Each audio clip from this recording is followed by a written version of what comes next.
Hey, folks, it's Mark Arum. I hope you're enjoying the Mark Arum Show podcast. A reminder, you can hear this very radio show live Monday through Friday. We're live 6 to 8 p.m. Monday through Friday on 95.5 WSB, Atlanta's News and Talk. Welcome to the show. It is 6:09 and a soggy 56 degrees on Peachtree Street. Mark Arum, the Banana, is with you till 8 in the p.m. here on 95.5 WSB, Atlanta's News and Talk. First hour, we're going to have some fun. Millennial Match Game, Johnny Kielbasa. Second hour, you're going to get a Super Tuesday preview show with myself, Jamie Dupree, Monica Pearson, Erick Erickson, Bill Crane, and Greg Bluestein from the Atlanta Journal-Constitution, breaking down what you need to know about the big primary day tomorrow. There's a reason we call it Super Tuesday, Longoria, and it has nothing to do with enchiladas. But it's Monday. We kick things off, as always, with my favorite game. Let's play Millennial Match Game. Joining us live in studio, her second appearance on the Mark Arum Show, playing Millennial Match Game from the Cox Media Group family, Veronica Di Stefano. Hello, Veronica. How are you? Welcome back to the program. Good to see your smiling face. You got a little tan back from Miami. Yes. Benvenido y Miami. Tell the folks a little bit about yourself. Well, I am a 26-year-old millennial. I work in the Cox Media Group fam, up a couple floors from where we are recording right now. Nice. I'm always on that gram, so I'm interested to see, if any of my knowledge will help me today. Very, very sharp. Veronica is very, very sharp. Speaking of your gram, give your social media a little plug here before we get going. Yeah, you could find me at Veroniconda_18. And then also I do a podcast called The Future Bachelor, at The Future Bachelor, and we talk about pop culture, The Bachelor. Beautiful. As you would think. All right, let's meet our contestants on the line. Josh is contestant number one. Josh, tell the folks a little bit about yourself, my friend. Yes, sir. I'm 37-year-old. I've had one boy, two girls, a beautiful wife, live in Baldwin, Georgia. Beautiful. I'm a lineman for EMC. Oh, excellent. I appreciate you, Josh. You're going to be facing off against Nick in Ackworth. Nick, tell the folks about yourself. I'm 40, just turned 40, and I'm a restaurant manager in Kennesaw. No kids, no wife, but a dog. Depending on how you do a Millennial Match Game, I might let you plug the restaurant. I don't want to embarrass the restaurant if you do poorly. So if you do well, we'll let you plug the restaurant, okay? All right. All right, here we go. Millennial Match Game, as always, brought to you by Rocco's European Garage. Very easy category today, guys. It's TV theme song. So here's the deal. I'm going to play a TV show theme song, a famous TV show theme song, and then you guys have to guess whether or not the millennial will know what it is. You guys get the gist of it? Yes. All right, Josh, you're up first. Here's the first famous TV show theme song, Millennial Match Game, on the Mark Arum Show. Boy, the way Glenn Miller played. Songs that made the hit parade. Guys like us, we had it made. Those were the days. What do you think, Josh? Will Millennial Veronica know that one? No. You say no. Let me hear a little more of that, Longoria. Veronica, are you familiar with the song? Have you heard it before? I definitely have heard it. I'm like trying to place it. Everybody pulled his weight. Then I don't know this line. What do you think? Okay, I feel like it's a cartoon. Okay, go with that. Give me a famous cartoon from that time. From that time. 70s, 80s, famous cartoon. Any famous cartoon. Any famous cartoon. I don't know. It sounds like something with working, and I can't even think of like what. It's okay. It's all in the family. Not a cartoon. But that's okay. It doesn't matter because Josh gets the point. All right. That would be a fun cartoon, though. All in the Family is a cartoon. It sounded cartoony. Yeah, it did sound cartoony. All right, Nick, you're up. Millennial Match Game TV show theme songs. Will Millennial Veronica know what TV show featured this theme song?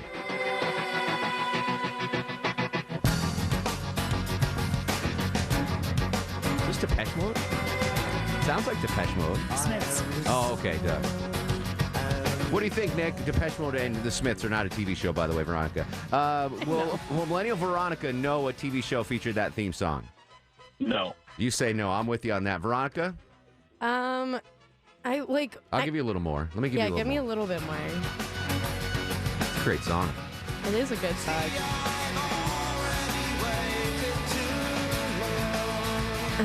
I know this is wrong because I know the theme Okay, song to that's all right. Veronica Mars, but it seems like That's a something that good would guess. play Veronica into Mars Veronica is a good Mars. guess. It is not right. It's Charmed. Charmed. I never saw Charmed. Okay. All right. In the Everyone's same got a fam. point. We're tied after one round of Millennial Match Game, 1-1.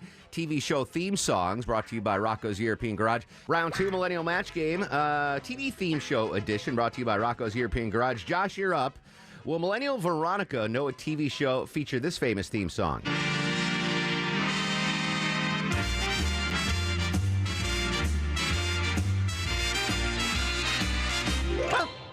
One of the greatest shows of all time.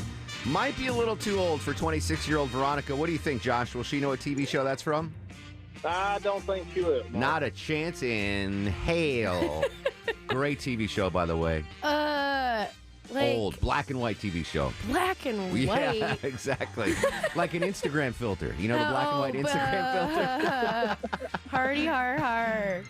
Oh, black and white. Yeah. Like I can only think of like Great American Bandstand or something when I'm thinking of like. All right. And that got into color. I'm pretty sure. But. Yeah. Great. That's a good guess. Great American Bandstand. The Dick Van Dyke Show. Oh my Featuring- God. Have you heard of that? Yes. All right. I love Dick Featuring Van Dyke. a very attractive young Mary Tyler Moore. Yes. Wore those tight knit pants around the house while vacuuming. Skinny pants? Skinny pants, yeah. I've seen that meme. Yeah, It's been made a exactly. meme of her like dancing Yeah, around. she's fantastic. All right, Josh, Dang. you get the point. Good job. One in doubt. The Millennial doesn't know. All right, here we go, Nick. This one's a question mark. Will Millennial Veronica know what television show featured this very, very famous theme song? Hey, baby, I hear the blues are calling. Tossed salads and scrambled eggs. Mercy. Mercy. And maybe I seem a bit confused. Yeah, maybe, but I got you pegged. But I don't know what to do with those tossed salads and scrambled eggs. What do you think, Nick? I think she's going to get this one. You think so? All right. This is a colored. This TV show is in color. In color. Yeah. You want to hear a little more? Yeah. All right. Let me start this over again, Longoria. Great theme song. Wow. Hey, baby, I hear the blues are calling. Tossed salads and scrambled eggs. Tossed salad and scrambled Mercy. eggs. Millennials, And maybe I millennials seem dinner. a bit confused. Yeah, maybe, No. but I We've got you avocado pegged. toast. All right. Well, Nick, did Nick guess? Yes? He said yes. You would know that. Okay. Veronica, a lot of pressure. There is a lot of pressure. Tossed salad and scrambled eggs. Tossed salads and scrambled eggs. What a meal. What a meal. I'll give you a hint. The star of the show is a spin-off from another famous show. Oh. I feel like I can picture it. I know this is wrong. I'm saying Pink Panther. I know this is wrong, but that's like something Pink Panther. that it reminded me of. Yeah. All right, not Pink Panther. I know. That's I know. Frasier. Wow. Frasier. Oh, which was my spun off from goodness. Cheers. Frasier Yes. Crane. Radio, come on now. I never. know. Yeah, we heard radio. I never knew the whole toss salad and scrambled eggs thing. What's the deal with that? Do we know the backstory on that? No idea. Just some funky lyrics, I think Longoria? it's just a song, yeah. All right. No point for Nick. Josh, you're up. Will Millennial Veronica know what TV show featured this famous theme song?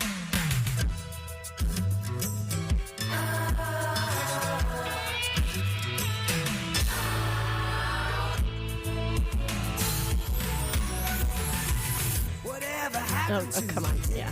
Oh, you can't give it away. Well, she might know it, Josh. I don't know. She said, come on, yeah. So I think she might have that one. I hope so. I'm going to say yes. You say yes. All right. What was that, Veronica? All right. That's Full House. That is Full House. All right. Don't give any hints. I'm sorry. That's sorry. okay. Now you got to help Nick here. All right, Nick, here we go. Millennial Match Game, TV show theme songs brought to you by Rocco's European Garage. Will 26-year-old, cute as a button Veronica, know what television show featured this famous theme song?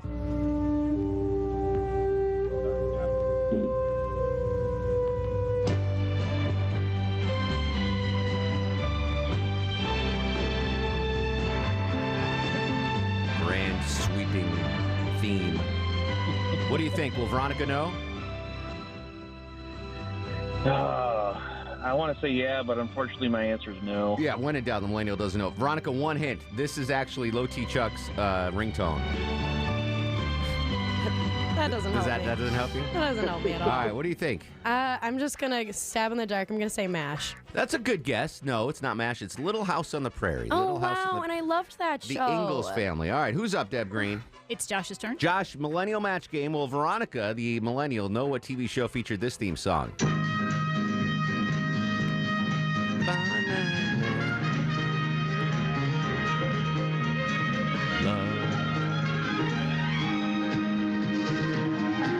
Exciting and new. This is the instrumental version, so I'm singing along. Oh, here we go. Love. Exciting and new. All right, that's enough. What do you think? Will she know what TV show that is from? I'm going to say no again. Yeah, when in doubt, the millennial doesn't know. Oh, really? I've been letting everyone down, Let me hear too. a little more, Longoria. Love. Definitely heard that so far. It's the sweetest reward, Monica. Love is the sweetest reward. Better than That's what they say. tossed salad and scrambled eggs. Oh, God. All right. Love is the sweetest reward, Yeah. they say. I'm like trying to think of old TV shows. From the 70s. From the 70s. You got 7 seconds left on the clock. I have no idea. The Love Boat. That was the Love Boat. Well, that would make sense. End of round 2. What's the score, Deb Green? Josh 4, Nick 2. We'll be right back. Final round of Millennial Match Game on The Mark Arum Show. Final segment, Millennial Match Game. What's the score? Who's up, Deb Green? Right, Josh 4, Nick 2. It's Nick's turn. Nick, here we go. Millennial Match Game TV show theme songs. Will Millennial Veronica know what TV show featured this theme song?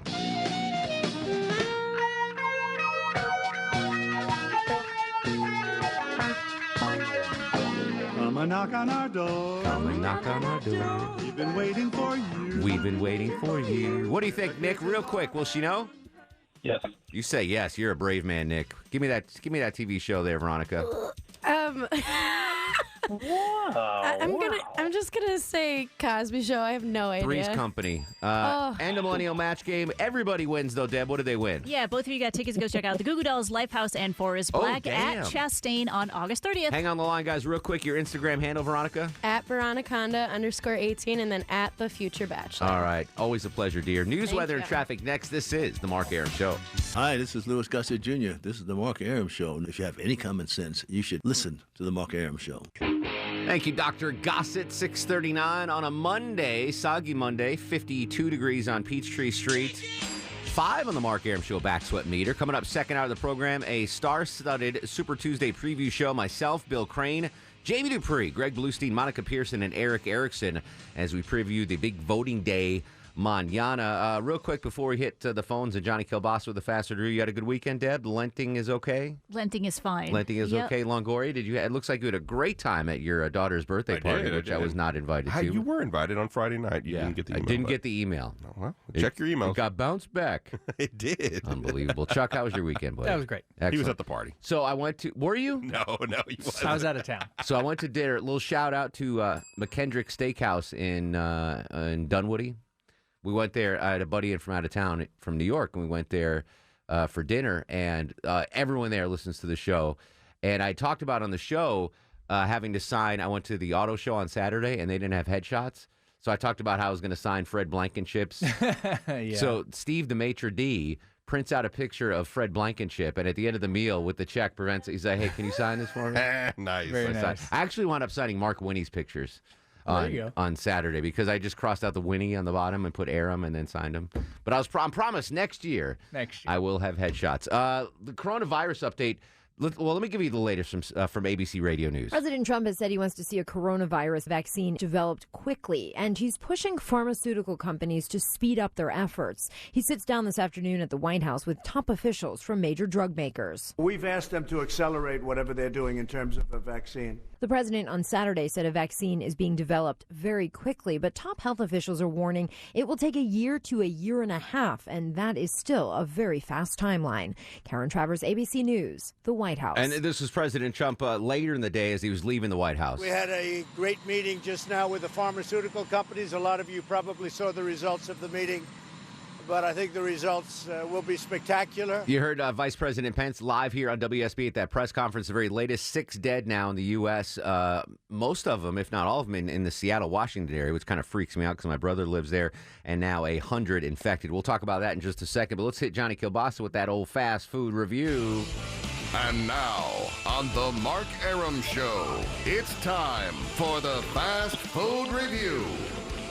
Joining us live on the Greasy Salty Hotline from parts unknown, height unknown, weight, oof, we do not want to know. Johnny Kielbasa in the ever so popular Fast Food Review. How you doing, Jonathan? I'm doing great, Mark Arum. I'm wrapped in bacon. I'm here for the day. I'm covered with cheese, and I aim to please. And, hey, it's a new day. Happy Wendy's Breakfast Day, Mark. I see you were up at, what was that, 3:15 a.m., eating a breakfast Baconator? I bet you were the first one in all of Atlanta. 3:19 a.m. I had the breakfast Baconator. I'll reserve my review because I want to hear from you because you are the man, the myth, the legend. What do we know, and what do you think about the breakfast Baconator, buddy?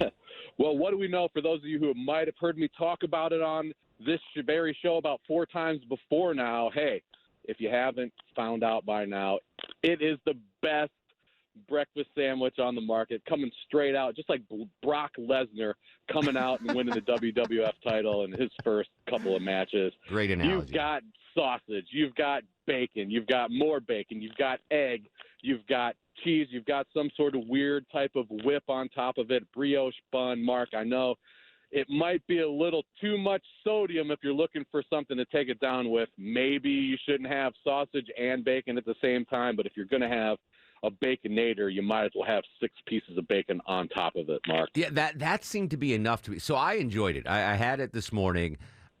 When I order it again, I'm going to 86 the sausage. You know, you do what Johnny Kielbasa says. You take 2 fingers and wave the manager over.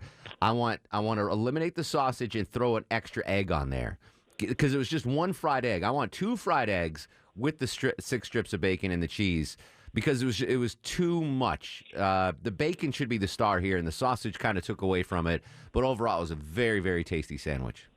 That is a great pro tip from you, Mark Arum, doubling up on the egg. That would be awesome. And I tell you what, instead of saying 86 the sausage, why not just get it with everything? Take the sausage out of the sandwich, put it in your drink holder for lunchtime, eat the rest of it, and then come back out, and it'll be the perfect temperature. Real quick, Chuck's shaking your head at me when I say 86 the sausage. What's it? Yeah, I will die on this hill of 86ing sausage out of breakfast sandwiches. Try it, though. I will, but because boy, it's the Baconator, so the bacon should be the star of the meal. I get it, but it's a breakfast sandwich, and I'd have a hard time getting rid of sausage. I'd want more egg. Okay. Yeah, I enjoyed it. Johnny, thanks for the heads up. It's available nationwide at Wendy's now. And Johnny was the first to tell you about it. So Johnny came. 1,750 glorious milligrams of sodium, everybody. Delicious. That's why I'm so dehydrated. Johnny, we appreciate you as always. And if the cholesterol is high, baby, it's so much. Follow me on Twitter and Instagram and listen to the Sausage Hut Podcast on any pod app or JohnnyKielbasa.com. All things Kielbasa on JohnnyKielbasa.com. Appreciate you, bruh. Anytime, bro. 404-872-0750, 1-800-WSB Talk. Your call's next. The Mark Arum Show on WSB. Big congratulations to loyal listener Brenda Chavis of Atlanta. She is the lucky winner of a 7-night MSC cruise for 2 to the Caribbean and a balcony stateroom with round-trip airfare to Miami, courtesy of MSC Cruises and the Atlanta Travel and Adventure Show, which just came through town this weekend. Sorry I wasn't able to go that. But, excuse me, and I just burped, so double sorry. Whoa. I know. Well, I'm drinking a Coke Zero during the break there. So congratulations, Brenda. That's awesome. Enjoy that, courtesy of WSB Radio and MSC Cruises and The Mark Arum Show. Ron is in Peachtree City, Georgia. Ron, welcome to the show. How are you, sir? Hey, Mark. Thank you for taking my call. My pleasure, brother. What's going on? Well, I had a little bit of information about that song from Frasier, the Toss Salad and Scrambled Eggs. Yeah, what's the backstory there? Well, I'll tell you right now, because I thought it was kind of strange, too, so I had researched it. Actually, Kelsey Grammer actually sang the song. I did know that, yes. And I found out that the reason why they came up with Tossed Salad and Scrambled Eggs is because the producers did not want to put anything in there about psychiatry and stuff like that, so they had things that are mixed up, to signify like the patient. Oh, that's interesting. All right. I wonder if it started Yeah, a craze when it first came out. People were like, let me try tossed salad and scrambled eggs. Just sounds gross. Ron, while I got you here, real quick, what is the most popular canned food item that you buy at home? What do you stock in your pantry the most? Canned The food. most that I stock or that other people stock? You, at your house. Probably soup. What kind of soup? I like Campbell's. All right. Longoria, what's the most common stocked canned food item in your pantry? Vegetables, I guess, like just regular vegetables for the girls and Like stuff. what? Canned corn, green beans? Chuck, carrots. in your palatial stone palace, what is the most popular canned food item in your home? You're gonna make fun of me. No, that's all right. Dinty Moore beef stew. But that's amazing. That's an American tradition. So Yeah. Deb's I love Deb Green, by the way. Her show prep is different than any other show prep. Yes. Number one story for me, top selling canned foods in America. Yeah. She gets the story from me. I'll give you the top 10. Number 10, Longoria, Del Monte green beans. Yeah, there you go. Number 9, Chef Boyardee spaghetti and meatballs. These are the top selling canned foods in America. Number 8, generic whole kernel sweet corn. You probably got that in there, Longoria. Yeah. Number 7, Campbell's cream of chicken soup. Cream of chicken? Number 6, Campbell's tomato soup. The chicken soup, I think The cream of chicken, you mix it with other you things. make You can stuff make a with it. casserole Yeah. or something. Yeah, it's not a main dish. Number 6, tomato soup. Number 5, Rotel, original diced tomatoes and green chilies. I forgot about that. You mix that is in so quesos? good. Yeah, I love Rotel. Oh, man. Just eat it out of the can. Number 4, Campbell's condensed chicken noodle soup, classic. Number 3, this is surprising, Armour Vienna sausage. Oh, the little Vienna cans of sausage. Vienna sausages? Vienna. Vienna. I always said Vienna. Number 2, Campbell's condensed cream of mushroom soup, which is very popular when you We make have a lot of those, yeah. the green bean casserole. And number 1, Star-Kissed chunk light tuna in water is the number 1. Yeah, I can see that. What did you say? Dinty Moore beef stew did not make the top. Probably not. Number 17, SpaghettiOs, which is what I grew up on. Oh, I love I SpaghettiOs. might get a can of those. I haven't had one of those in so long. It doesn't taste the same. Number 23, Ocean Spray jellied cranberry sauce. Who's buying that anytime but during Thanksgiving, Yeah, I right? don't know. Everybody buys it, so that's probably why it made the list. Manwich, Sloppy Joe sauce, number 16. Bush's baked beans, delicious at number 19. And Chef Boyardee beef ravioli at number 11. So a lot of Chef Boyardees there. Yeah, the Dinty Moore beef stew should be on there. That's a great thing. Don't shame in the Dinty Moore beef stew, Chuck. Wear that with pride. Stick your chin up, chest out. Dinty Moore beef stew, proud sponsor Good stuff. of the Mark Arum Show. When we come back, Super Tuesday preview show. Myself, Jamie Dupree, Greg Bluestein, Monica Pearson, Bill Crane, and Erick Erickson. It's coming up next on WSB. The Mark Arum Show is performed before a live studio audience. This is a WSB special presentation. A preview of Super Tuesday. What's at stake, what to watch for, and the latest polls as America gets ready to vote in the biggest primary election of 2020. Here's your host, Mark Arum. Welcome to the show. Campaign 2020 election coverage continues on 95.5 WSB, Atlanta's News and Talk. Mark Arum here live on a soggy Monday with just a star-studded cast in studio. The studio audience today, amazing. Left to right across your radio dial, Bill Crane, WSB political analyst. To his immediate left is Monica Pearson, a legend, an icon that needs no introduction. And to her left, Millennial Greg Bluestein from the Atlanta Journal-Constitution, who we've just booked for Millennial Match Game coming up on a Send future. you a date. Count me in. Yes. So for the next 60 minutes, we're going to preview tomorrow's big Super Tuesday election day that really should cement where we're going with the Democratic nomination process. Coming up in the program, Jamie Dupree will join us from Washington, D.C., and Erick Erickson. I'll start with you, Bill. Lay out the scope tomorrow. What do we expect to see, and who actually is voting tomorrow on Super Tuesday? 14 states. The biggest prize is California. It's a third of the Democratic Party's delegates, essentially, and a third of that third is California. Several southern states, though that's how Super Tuesday started, it is no longer just a regional primary, but Alabama, Tennessee, Arkansas, and Virginia and North Carolina are the key southern states, but you also have Amy Klobuchar's home of Minnesota and some states like Elizabeth Warren's home of Massachusetts thrown in. So it's a very geographically diverse primary. There will be winners and losers, and by that I mean in the remaining field, which has shrunk a good bit since South Carolina. Bernie Sanders is well ahead in several states. Joe Biden should do well in those southern states. You would think Amy Klobuchar, who's leading in Minnesota, but the polling's kind of weak there, will take her home state. And Elizabeth Warren will not likely win Massachusetts. That's likely to go to Bernie Sanders. We've had a couple of defections, Greg Bluestein, since the last primary result. Who's still left and who's out now? Yeah, well, Amy Klobuchar and Pete Buttigieg both dropped out of the race and are endorsing Joe Biden. So it's a huge pickup for him. He has the ability now to sort of consolidate at least some of the centrist moderate vote. But Mike Bloomberg joins the contest really for the first time. He skipped the first 4 early voting states. So this is his big debut moment. Of course, Bernie Sanders still the front runner. And Elizabeth Warren, as you mentioned, who's battling basically for survival in this election. If she can't win her home state of Massachusetts, then it's going to be a real tough road for her ahead. Monica Pearson, I was eavesdropping in your conversation in the newsroom before the show, and we were talking. You were talking or discussing the possibility of a President Obama endorsement, which has not come yet. Do we expect to see one, or is he going to wait, like he said, until the nominee is picked? I think he's going to wait until the nominee is picked for the obvious reason. You don't want to, quote, Jimmy rig the race because you really want the best candidate that, quote, the public wants. But what I find is interesting is how do you get out the vote? Because we've seen people declining the numbers of people going to the polls. And the most interesting people I think I'm looking at right now are women 18 to 29 because they're the second largest block when it comes to voting. But many of the people in that generation feel like, why should I? Tell me a reason. And we've seen voting decline in that age group. So my concern about all of this is getting women out to vote. And then since I'm adding the color, and that's my pun for the evening, getting African Americans to come out to vote. They did in South Carolina. And the point is, much of the Democratic race depends on African Americans coming out to vote. And we saw that Bill Crane, the big Biden victory in South Carolina, huge turnout and support from the African American voters for Joe Biden.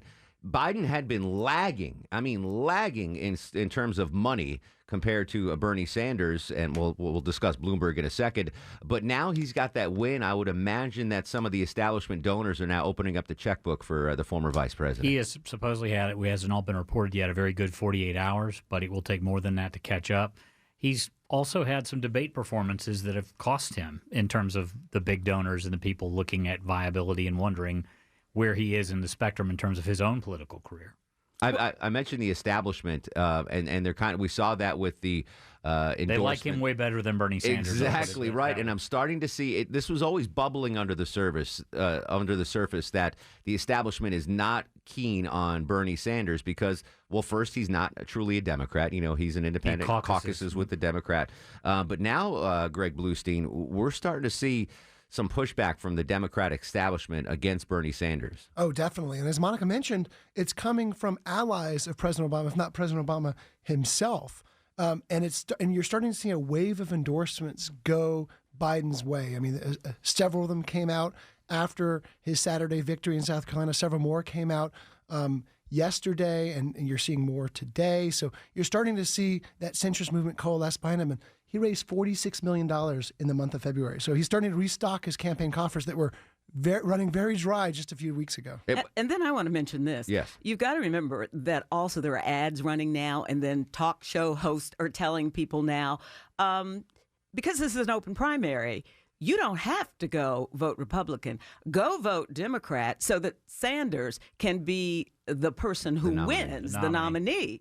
And that throws a monkey wrench into things because Biden is not only fighting himself in terms of his bad performance in debates, but he's also fighting the Republicans when they're telling Republicans, go vote in that open primary so we can have Sanders because as a socialist, we're going to beat him. Yeah. At the end of the day, Bill Crane, this is all about delegates. The big delegate count tomorrow on Super Tuesday, California and Texas.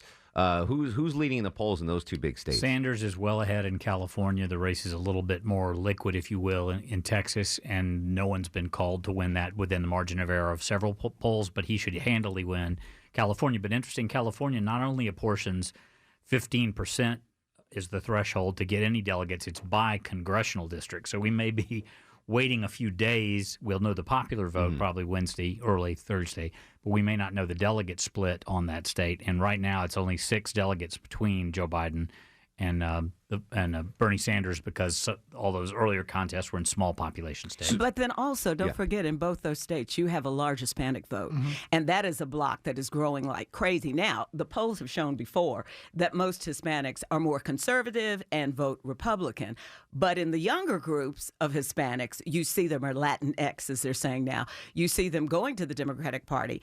And you wonder which way will they go, because Biden is not their kind of guy. That's one of the stories that no one seems to be, and Monica and I were talking about this earlier, covering much, is how low turnout has been in the Democratic presidential preference primaries. In Iowa, it was lower than 4 years ago. It was lower than 8 years ago. It was a slight spike in Nevada, but all of the other states thus far, until South Carolina, the Republican primary, which is basically a non-contest in the states where they're holding it, where it's William Weld, the former governor of Massachusetts, versus Donald Trump, and a couple of also rounds, has outdrawn the Democratic primary, and that's not been discussed. So I think we will be looking tomorrow to see, to Monica's point about crossing over in an open primary state, which party's primary, even though the Republicans is a foregone conclusion, draws more voters. Yeah, this is not 2008, and that's what this turnout models show.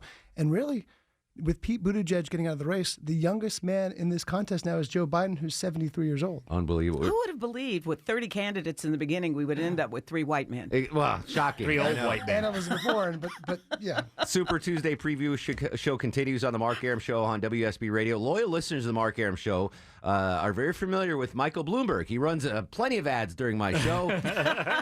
Greg Bluestein from the AJC. Tomorrow is the first time that people can actually vote for the former New York City mayor. Well, actually, because today you could vote in Georgia, but yes. And he has spent roughly $500 million in ads so far, blitzing not just the Super Tuesday states, but states like Georgia that voted March 24th. So he is trying to seed the ground early. If he has a rough night tomorrow night, he still insists he's going to stay in that campaign. And guess what? He has the resources to do so. Well, the money he spent on my show alone, he should at least wait till Georgia, right? Monica, Bloomberg was a Democrat and then a Republican and independent. Where does he fit in the scheme of things? Well, when I look at Bloomberg, there are two things. When people immediately say to me, well, you know, he's trying to buy the race, I turn around and say, well, so are the PACs. And that's the same thing. At least he's spending his own money, and he's not asking for anything in return except for your vote. Bloomberg, interestingly enough, when I've been talking to my friends about it, if you can get past the problems with women, and if you can get past the problem with how he treated black people with the stop and frisk, then you look at how he actually ran the city of New York, I'd really kind of like to see a fight between him and Trump. I'm waiting to see how he does tomorrow, to be quite honest, because then I think we'll have a better sense of who he is and how people see him. We don't see that as yet. He's horrible on the debates. Horrible on the debates. Awful debate prep. But as he said in one of his ads, it's not about the debating, it's about the doing. Is there any chance, Bill Crane, that Bloomberg is gone after Super Tuesday if he has a really poor performance? Well, he's not only put the resources financially in there, he's sort of bet the farm strategically on this playing out for him. Rudolph Giuliani tried something similar with Florida and Super Tuesday back in 2008, and it didn't work out very well. The day after he lost Florida, he pulled out of the race.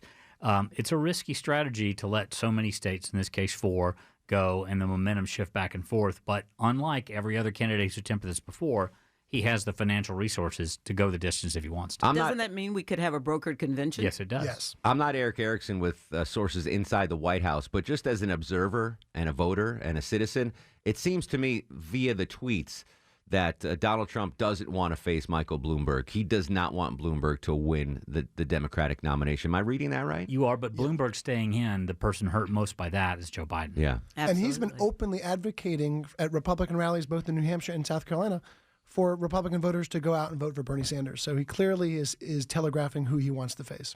Greg Bluestein, Monica Pearson, and Bill Crane joining us on the Mark Arum Show. This is a Super Tuesday preview show on 95.5 WSB. We'll open the phones and take some calls if you have any questions about Super Tuesday. A lot of delegates at stake tomorrow. We will have coverage throughout the day here, starting with Scott Sladen in Atlanta's Morning News at 4:30 a.m. and then a special show tomorrow night, Deb Green, right, at Super Tuesday show at 7? At 7? 7? Don't believe so. No? All right. I'll double check my math on Okay. that. We got you covered, Bill Crane, is what I'm trying It's to either say. 7 or 8, but we'll be here all night. We'll come back. We'll hear from Jamie Dupree and Erick Erickson and your calls. 404-872-0750, 1-800-WSB Talk on Twitter and Instagram at Mark Arum. It's the Mark Arum Show on WSB. This is a Super Tuesday preview special. Listen for all-day coverage of the nation's biggest primaries tomorrow, beginning with Scott Slade and Atlanta's Morning News. Now, back to Mark Arum on 95.5 WSB. Extraordinarily divisive for Democrats, and I think for the whole country, if the candidate who walks in to the convention, who has more votes, who has won more states, and if that candidate does not end up with a nomination. That was Bernie Sanders, not Tim Andrews, today in the Salt Lake City, playing defense, getting ready for a possible brokered convention. Welcome back to the show.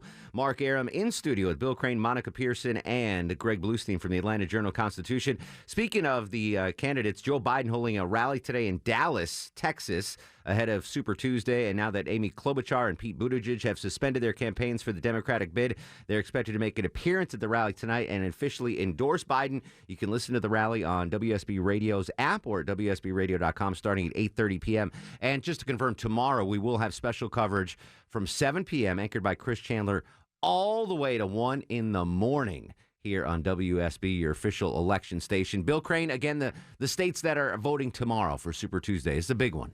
California, Texas, Maine, Massachusetts, Minnesota, Arkansas, Tennessee, North Carolina, Colorado, Alabama. And don't forget the territory, American Samoa. Did I say Massachusetts? Tennessee. Yeah, in Tennessee, there's about 6 southern states, and the rest kind of splattered all over the map. I know this is, I'm going really inside baseball here, but Alabama voting tomorrow. Any primary results there that might indicate where the Senate race in Alabama is going to go? Or can you read They the don't tea have leaves? a Senate primary tomorrow. No, understood, but the results of that race. Well, I'll just say that is the most vulnerable incumbent probably in the Senate right now. He's a Democrat, and we don't know who the Republican nominee will be, one of 3 or 4, but the Democrat will most likely lose that seat. And I think we need to bring up at this point, while we're paying so much attention to what's going on with the presidential race, the reality is the Senate races are far more important because it doesn't matter who the president is. If you don't have charge of the Senate, nothing's getting done. And that's what happened with President Obama.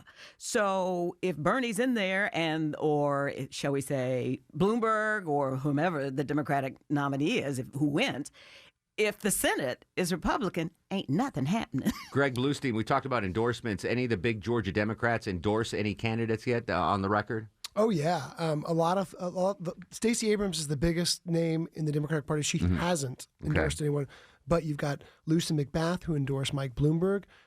Joe Biden has the lion's share of endorsements here in Georgia, including Calvin Smyre, the dean of the Georgia State House, Mayor Keisha Lance Bottoms and of Mayor Atlanta. Keisha Lance Bottoms, who is probably his most prominent endorsement of anyone in Georgia because she's been out on the campaign trail with him too. And don't forget Michael Thurman. And Michael Thurman just backed Michael Bloomberg. Michael Bloomberg. Do we expect Stacey Abrams to make an endorsement anytime soon, or is She wants to be on a ticket. So yeah, I she's think going to keep her mouth closed. Excellent. All right, when we come back, we'll continue our Super Tuesday preview show.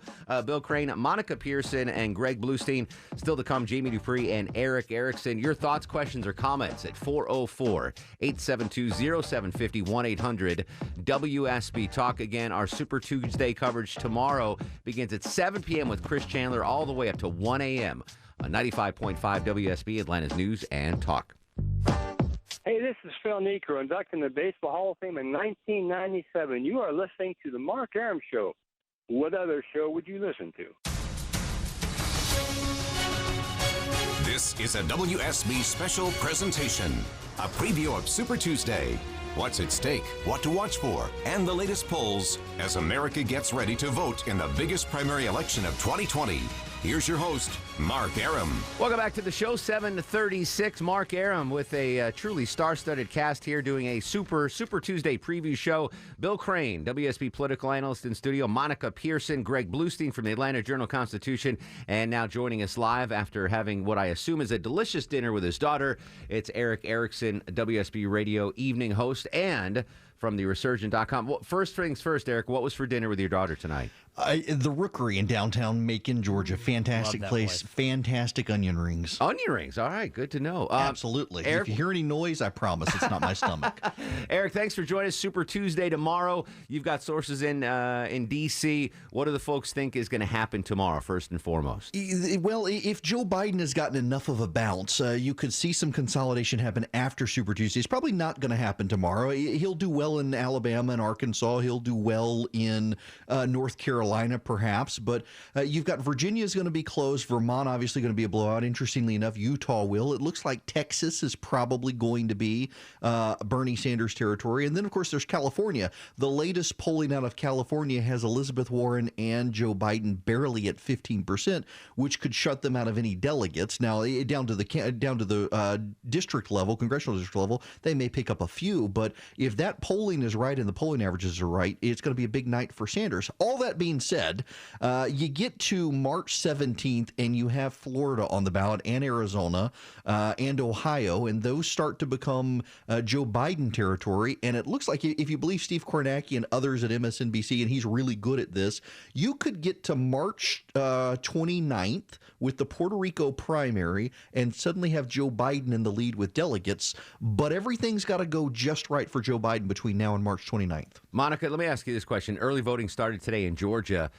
Have Democrats made up their mind in Georgia? Or are they going to wait and see who still might be standing on Election Day in Georgia? It's interesting you would say that, because I've been asking my friends, who are you going to vote for? And the comment I'm getting is, I'm waiting to see what happens on Super Tuesday.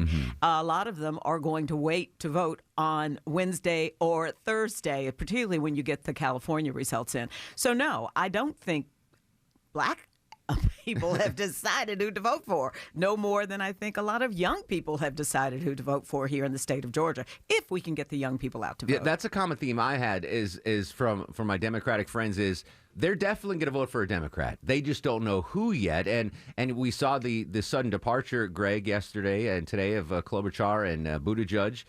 So maybe should... Tom Steyer. And Tom Steyer, don't forget him. My apologies, Tom Steyer. Will Georgians maybe sit on their hands and not take advantage of early voting and wait to see who's here? Yeah, I mean, those three candidates were going to struggle in Georgia's March 24th primary anyways. But so as goes South Carolina, usually so goes Georgia. Only once have those two states' Democratic electors deviated from each other in the last 30 or so years. But there's a big difference, because usually Georgia votes on Super Tuesday, just a couple days after South Carolina. This year, we're a couple weeks later. We're way over on March 24th. So by then, the field could be completely changed. By then, you could have two or even maybe three candidates. Although all those names will still be on the ballot. Yeah. Yes, and that's but the Georgia other have thing. fewer candidates. Yeah. But then you're going to probably see after tomorrow a lot of people coming into Georgia who are going to try to get our votes. Sure. So I think we're going to see even more money here in the state than we have before. Speaking of money, a man who has not had the financial capabilities of some of the other candidates, here's Joe Biden today in Texas. I think we're going to do well here in Texas with the help of all of you. And, when we do, we'll be on our way to defeating Donald Trump. Eric, post South Carolina bump, has it meant anything to his financial status, the former vice president? Yeah, as a matter of fact, he raised $5 million within 24 hours of winning South Carolina, and there's a report that was circulating this evening that campaign sources say he's bordering now on $20 million raised in the last 48 hours, which is huge, a decisive shift in donors to him. Regardless of the number, $5 million in 24 hours is actually the best fundraising total Joe Biden has had in a while. The problem for Biden, though, at a fundamental level is if you're just going on the ballot and you don't want to go with Bernie Sanders, he's a logical choice. You've still got Bloomberg, though. I suspect Bloomberg, despite all the bluster today that he's not dropping out, he is. And the reason that I think that is because he hasn't actually made any media buys after tomorrow. And that's a pretty big sign that he's putting things on hold to see what happens tomorrow. And he may drop out. But the bigger issue here is that Biden doesn't actually, because he's been short of money, he doesn't have a ground team in a lot of these states to do get out the vote operations, and Bernie Sanders does. Erick Erickson joining us on the Mark Arum Show. Let's go to the nation's capital. Washington correspondent Jamie Dupree. Jamie, what's the latest on the Democratic race right now? in D.C. Mark, from you. the preview of Super Tuesday has been hard to write today because of all the fast-moving developments in the 2020 races. Democratic Party leaders clearly have decided to do all they can to stop Bernie Sanders and keep him from winning their party's nomination. What we have seen in just the last 48 hours has been rather surprising, as 3 different Democrats have dropped out of the race, as we expect Amy Klobuchar and Pete Buttigieg to endorse Biden at a campaign rally in Dallas later this evening. Mark, whether or not that will translate into a big night for Biden on Super Tuesday is the big unknown at this point. Eric, in the previous half hour, we talked about the gloves coming off from the Democratic establishment, now really going after Bernie Sanders. Do you like that tactic? Is this a necessary tactic? What's your read on that situation? I think it is a tactic, and that they're going to have to deploy. The gloves have to come off with a united front. They're going to have to also try to figure out what to do with Elizabeth Warren, who doesn't have a lot of support, but she has enough. Now, the issue here is, if you look at the Morning Consult poll or even the USA Today YouGov poll, the number 2 choice for Buttigieg supporters was actually Bernie Sanders, and the same with Elizabeth Warren. If Warren drops out, that may actually help Bernie Sanders, particularly in a place like Massachusetts, where she's coming in second to him, but she's holding him down.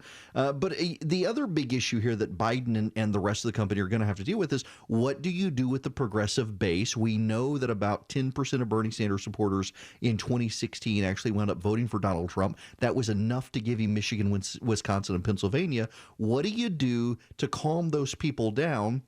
And that's also why you keep hearing Republicans say, oh, they're trying to steal it from Bernie Sanders. They're not really, but it's a talking point to try to energize the Bernie Sanders base, because everyone's polling is very consistent that Sanders performs worse against the president than any of the other candidates. WSB political analyst Bill Crane, that was an interesting nugget there about the Bloomberg media buys going away right now. If there goes that Christmas bonus. Yeah, I'm going to have a lot of empty holes in my commercial rotation next week. Let's assume Bloomberg doesn't perform well on Super Tuesday and drops out. Two-part question for you, Bill. Where do those Bloomberg votes go, and does Bloomberg in turn endorse someone left in the race? The votes generally will go to Biden. He is a moderate. Mayor Bloomberg, Biden's a moderate. Amy Klobuchar's out of the race, so is Mayor Pete, who started as a progressive but into the campaign as a moderate. The dollars, I think Michael Bloomberg, if it's not Bernie Sanders, will step back momentarily and then dump in. He said he will spend what it will take to take Donald Trump out of the White House, and I believe he will do that for whomever the Democratic nominee is, if it's not Bernie Sanders. He's done something really interesting, because he said early on in the campaign that he will keep his staffers on the payroll throughout November, no matter what, to help defeat Donald Trump. But also, especially after that second debate where he had a lot of clashing with Bernie Sanders, Bernie said he didn't want his help. So, and wow. Mike Bloomberg said, I'm happy not to help you then. Yeah. So, that's a little... don't need it. There's an angle here as well. If Bloomberg does not drop out, he's still a candidate, he's still on the ballots. That means he still gets the lowest possible media rate for his ads, and he just turns them on Donald Trump and does major attack ads that if he were a super PAC, he would have to pay a premium on TV and radio stations, which as a candidate still on the ballot, he wouldn't have to do. Interesting. Jamie Dupree, your thoughts on Bloomberg? Interested to see how the numbers shake out for Michael Bloomberg in the 14 states of Super Tuesday tomorrow, Mark, as the polls have been indicating that Bloomberg may have peaked in some states, and it will be interesting to see if he overperforms or underperforms, especially with all of the money that he has spent on advertising. Bloomberg was back in Virginia today, where I saw him hold an event on Saturday morning, but the Democratic machinery of Virginia is swinging hard in favor of Joe Biden at this point, and that could make a big difference in the black communities of Richmond and Norfolk as well. I do expect Bloomberg to win a lot of delegates, Mark, but I'm just not sure how many states he will put in the win column tomorrow night. Monica, we mentioned stop and frisk earlier. Has Mayor Bloomberg done enough or strong enough mea culpas for the African-American community to garner their support tomorrow on a Super Tuesday? A lot of people in the black community are still saying, we don't accept that. But what people forget is that Bloomberg was just carrying out what started with Giuliani. Yeah. So the reality is he inherited it. Yeah. And he says it got better over time. But African Americans have a hard time accepting that he did that, just as women do not want to accept the fact that he had to pay some women off because they were not treated well within his companies. Those NDAs, Bill Crane? The other thing you don't really hear much about that Michael Bloomberg could do in terms of unifying the party is he could make sure all of the candidates who've already dropped out don't retire their campaigns with campaign debt. You could see him be a major source of unifying the party by allowing dollars in his campaign coming out of his pocket, but retire campaign debt for any of the campaigns that have it at this point. Well, do you think that would mean he would be hoping for a position as a vice president? I don't think so, but if you look at Hillary Clinton's endorsement of Barack Obama and the bitterness of that race in 2008, a large measure, I'm told, of her kind of coming out and actually doing campaign events was promises made by the Obama campaign to pay off Clinton's campaign debt, because going into that convention, she had well overspent what they'd raised. Big picture, Greg Bluestein, we mentioned briefly Pete Buttigieg is kind of a groundbreaking candidacy, the youngest candidate out there, et cetera, et cetera. And the first gay candidate to run for president. Exactly right, which is in 2020. If you think about this in 1984, that would be inconceivable. Where's his political future in the Democratic Party? Joe Biden has said that he would put him in his cabinet no matter what if he's elected president. So you have a hint at why he's, as we are speaking, endorsing Joe Biden formally right now. But look, a lot of people say this is not an end. It is the end of a beginning for his political career. I'm glad you caught that. Let's go to CNN, Longoria. This is Pete Buttigieg right now endorsing Vice President Biden. Each of us can have good things and bad things brought out of us, and that's why leadership is so important. I'm looking for a leader. I'm looking for a president who will draw out what is best in each of us. And I'm encouraging everybody who is part of my campaign to join me, because we have found that leader in Vice President, soon to be President, Joe Biden. Erick Erickson, the wagons are circling from the establishment around Joe Biden, trying to keep Sanders out. This could get pretty ugly. It could, and it also depends on Biden's stamina on the campaign trail. Listen, he's been worn out on debate stages with 7 other candidates taking up talk time. What happens when it's just 3 of them on a debate stage for 2 hours and Biden's really put on the spot? Real quick, Eric, I'm going to let you get back and have dessert with your daughter after the delicious onion rings. Have you seen me? I can't eat dessert anymore. Real quick, you've got a lot of political insiders in the Republican camps. Real quick, the president would like to face off against blank, and he would hate to face off against blank.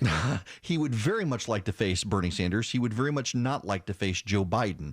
You've got a lot of moderate Republicans who don't like the president, who will vote for Joe Biden in a heartbeat, sleeping well at night. You got a lot of moderate Republicans who hate the president's guts, did not vote for him in 2016, and will crawl over broken glass to vote for him if Bernie Sanders is the Democratic nominee. Eric, you'll kick off our Super Tuesday coverage tomorrow, 4 p.m. on Atlanta's Evening News, and then we're going all night long till 1 in the morning, and the very latest, of course, on Atlanta's Morning News with Scott Slade. Thanks so much, Eric. Thank you. We'll come back. We'll finish up with Bill Crane, Monica Pearson, Greg Bluestein, and Jamie Dupree.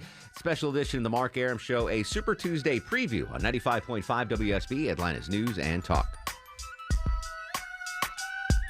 This is a WSB Campaign 2020 special, previewing Super Tuesday. Listen for all-day coverage of the nation's biggest primaries tomorrow, beginning with Scott Slade and Atlanta's Morning News. Tonight's coverage continues with Mark Arum on 95.5 WSB. Finish it up with our political all-star team here. Sean's got a quick question in Athens. Sean, welcome to the show. What can we do for you, buddy? Hey, Mark. How are you? Excellent. What's going on? First of all, thank you for blogging or video blogging your Wendy's breakfast sandwich. That was awesome. The Baconator breakfast sandwich. It was pretty good. I recommend it, actually. Yeah, it looked like it was pretty awesome.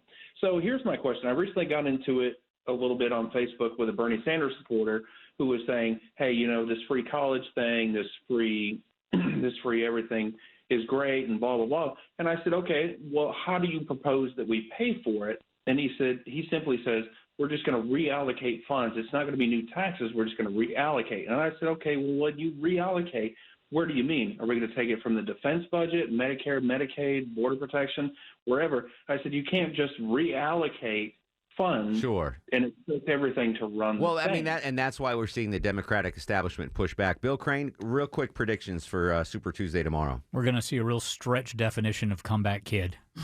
Okay. That was Bill Clinton's moniker on the back of Super Tuesday, which saved his campaign back in 1992. And this on the back of South Carolina will save Joe Biden's campaign. Monica? I'm going to say Biden, and I also was looking at the screen where it says that Biden said of Buttigieg, he reminds me of my son Beau. It's called pulling on the heartstrings. Yeah. So I think he's going to get the majority of the delegates tomorrow. Gregory Bluestein. It'll be Bernie's night, but Biden will do better than expected, and Warren's going to be forced out of the race after losing Massachusetts. She has said she's going to stay in no matter what. We'll see. Well, I'm going to enjoy my steak dinner from each of you no matter what once our bet is settled. Thank you guys for coming in. I really appreciate it. So again, at 8:30 tonight, we'll stream the Joe Biden rally in Dallas, Texas on WSBRadio.com and the WSB Radio app. Full coverage begins tomorrow with the Landis Morning News with Scott Slade. Stars of the show, Longoria, Bill Crane, Monica Pearson, Greg Bluestein, Erick Erickson, and Jamie Dupree. In the meantime, go to sleep, little baby.